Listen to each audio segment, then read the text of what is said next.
of my favorite stops on this trip around Europe was to the WoolDreamers Headquarters in Mota del Cuervo, Spain. Anja, the owner's wife, showed us the facilities where they store the wool, clean it and dry it before it goes to be spun and plied into yarn. Once the wool has been sent to the spinning facilities, it is first separated into thin layers and cut into different plies.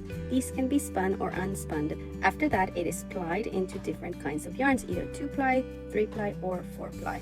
Depending on the yarn they're creating, it can be dyed on the wool before it's been spun and plied, or afterwards, once the hanks have been made.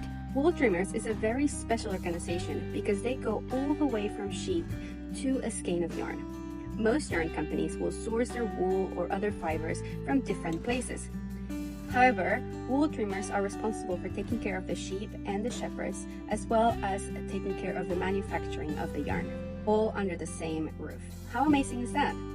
WoolDreamers has been alive for over 100 years, and the owners now are trying to revive the passion that their grandfather had for wool many years ago.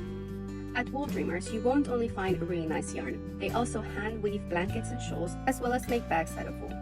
Having worked with yarn for over 15 years, I never knew the amount of work and effort that came before I even held the yarn in my hands. And I think their appreciation for things that are handmade, natural, and for wool itself is something that we should all embrace.